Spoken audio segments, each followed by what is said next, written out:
Hello, my self Vijay Kumar loyal, associate professor geography, MLB government college Bhilwara.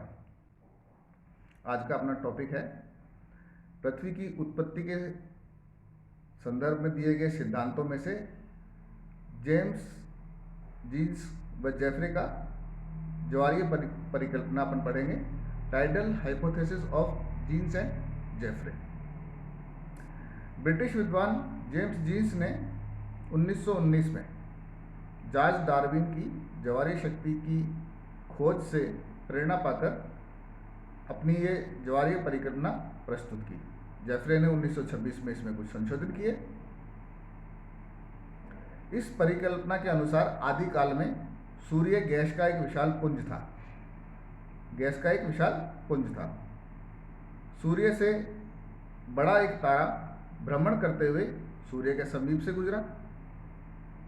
इस तारे के आकर्षण से सूर्य में उसी प्रकार से ज्वार उठा जैसे चंद्रमा के आकर्षण से समुद्र से ज्वार उठता है।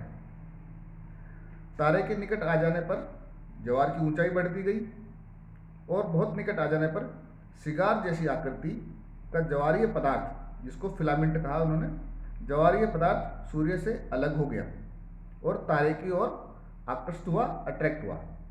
किंतु तारे के दूर चले जाने पर उसका आकर्षण समाप्त हो गया। तब यह पदार्थ न तो तारे के पीछे जा सका और न ही सूर्य में जाके मिल सका, क्योंकि उसके अंदर भी आकर्षण मौजूद था।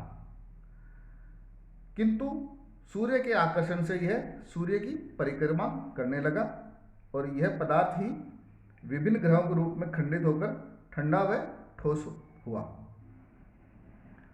सूर्य के आकर्षण से ग्रहों से उपग्रहों की रचना हुई। तो ये सिद्धांत है, ये थ्योरी है, जिससे एक्सप्लेन करके उन्होंने पृथ्वी की उत्पत्ति के बारे में बताया। अब कुछ एक पॉइंट जो इसके फेवर में हैं। जेम्स व जेफरे की ज्वारीय परिकल्पना 20वीं शताब्दी के फर्स्ट क्वार्टर में काफ़ी पॉपुलर रही थी, क्योंकि मुख्य कारण था यदि सभी ग्रहों को एक सीध में रख दिया जाए तो उनकी सिगार जैसी ही आकृति होती है। दूसरा पॉइंट, उपग्रहों का क्रम भी सिगार जैसी आकृति का भी है, उनके साइज भी सिगार जैसी आकृति का ही है। तो ये दोनों कारणों से ये थ्योरी बहुत पॉपुलर रही 20वीं शताब्दी के फर्स्ट क्वार्टर में। लेकिन हर सिद्धांत में अपने को आलोचना भी पढ़ना होता है, क्रिटिसिज्म भी पढ़ना होता है। तो कोई भी सिद्धांत दोषमुक्त होता भी नहीं है। तो इसकी आलोचनाएं किस प्रकार है? जैसे सबसे पहली बात है, लेविन के विचार में अंतरिक्ष में तारों की परस्पर दूरियां बहुत अधिक है, डिस्टेंस बहुत है उनके अंदर। सूर्य का निकटतम तारा ही 4.3 प्रकाश वर्ष की दूरी पर स्थित है। अतः तारों का इतना निकट आने की संभावना बहुत कम है या शून्य है। और यदि कोई तारा निकट आ भी गया तो पदार्थ को अलग करने के लिए इतना फोर्स चाहिए, इतना अट्रैक्शन चाहिए कि वो तो पृथ्वी की रोटेशन को ही रोक देगा। तो सबसे पहला बिंदु क्रिटिसिज्म का ये है। दूसरा बिंदु है, ग्रहों के मध्य की दूरियां तथा सौर परिवार का विस्तृत फैलाव इतना ज़्यादा है कि ये थ्योरी उसको एक्सप्लेन नहीं कर सकती है। थर्ड जो है, अगला क्रिटिसिज्म का पॉइंट जो है, वो बड़ा तारा जो सूर्य को ज्वार उत्पन्न करने के लिए उत्तरदायी था, रेस्पॉन्सिबल था, वो कहाँ चला गया, ये एक्सप्लेन नहीं है इसके अंदर।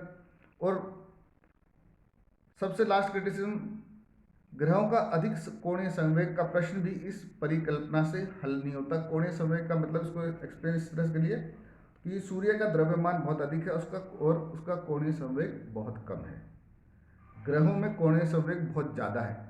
तो क्रिटिसिज्म का पॉइंट ये है कि भाई उसी पदार्थ से जो चीज़ निर्मित हुई है जिसका कोणीय संवेग कम है, तो इसमें इतना कोणीय संवेग कहाँ से आ गया, ये कॉन्ट्राडिक्टरी स्टेटमेंट है। तो ये है इसकी आलोचना के बिंदु। थैंक्स, धन्यवाद।